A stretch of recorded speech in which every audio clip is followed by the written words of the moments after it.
As a member of the New York Yankees fan community, I wanted to wish a warm welcome to the newest member of Yankees Universe, this mannequin. I named him Carl after Yankees great Carl Pavano, because all he does is take up space. Who did you guys think I was talking about?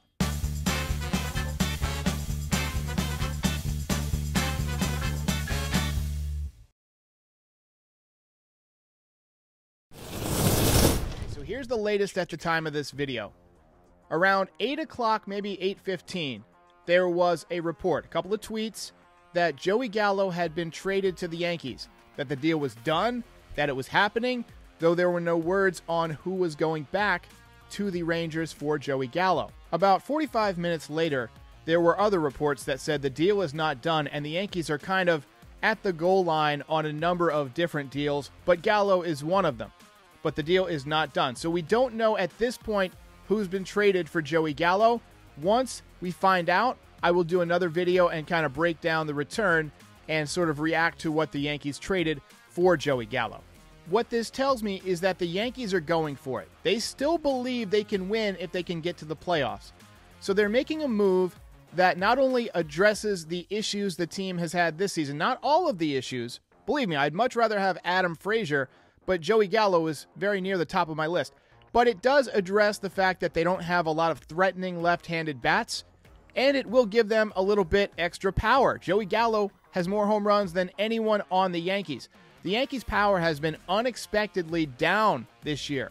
Not only has Luke Voit been hurt, Aaron Hicks been hurt, but Giancarlo Stanton is having a down year, and Aaron Judge hasn't hit for the power that we'd expect from him in the past. What they're also getting is a guy who gets on base. So he's a very three true outcomes type of player. In fact, he's probably one of the most three true outcome type of players in Major League Baseball. He walks a lot, he strikes out a lot, and he hits a lot of home runs. And that kind of goes right along with the Yankees' philosophy. They just haven't been able to drive in runs this year. They haven't had enough guys who drive in runs from scoring position. They've got a lot of guys with RBI totals in the 30s, which is not too good for this point of the year. He doesn't do much for the batting average kind of contact ability that this team is lacking, but he will drive in more runs because he'll hit the ball out of the ballpark more. Not only is Joey Gallo a formidable offensive threat, he's also a really good defensive player. He's got one of the best outfield arms in Major League Baseball, and you wouldn't think it to look at him because he's kind of a big guy, but just like Aaron Judge, he covers a lot of ground. He can play left field, he can play center field, he can play right field if needed. He can play first base if needed. So he gives you a little bit more roster flexibility, somebody who can drive the ball out of the ballpark and play a number of different positions. And like we said, great arm from the outfield, so that should help a little bit on run prevention. So why am I wearing this Raggedy Jaws shirt with a hole in it for a broadcast that probably 10,000, 20,000 people will watch? Well, it's a funny story, and I wanted to tell it. So here goes. Tonight was the annual showing of Jaws at the Alamo Draft House near my house. And Jaws is my favorite movie of all time. I've got a copy of the Blu-ray sitting right there next to Carl, my mannequin. And I watch it at least once a year. I grew up watching it. And we didn't get to go last year because of the pandemic. And since it was playing this year, I said, you know what? It's worth me missing the first 5 or 6 innings of a game to go check it out. And I was enjoying actually kind of being separated from baseball, because when you watch as many games as I do and you cover the sport as much as I do, you know, sometimes it feels like it can hold you prisoner. So I was enjoying screen time with my favorite movie and one of my good friends, and then all my devices started vibrating. And so I went to the restroom and I looked at it, and there were tweets that Joey Gallo was going to the Yankees. And it's weird, you know, you ask an older person where they were when the Challenger exploded, or when Nixon resigned, or when JFK was shot, or when we landed on the moon. They can tell you.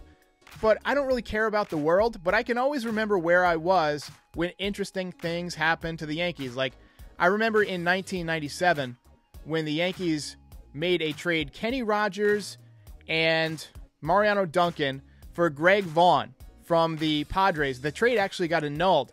I was staying at this cabin up in the mountains, And that was like the same time that Princess Diana had died.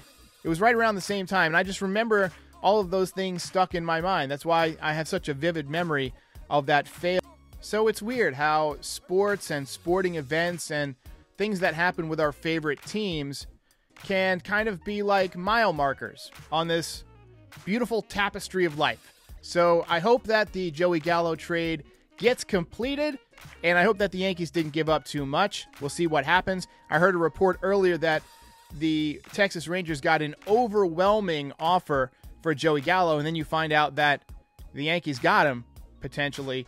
So I'm kind of anxious as to who the Yankees gave up. But fingers crossed that it wasn't anybody from Mars.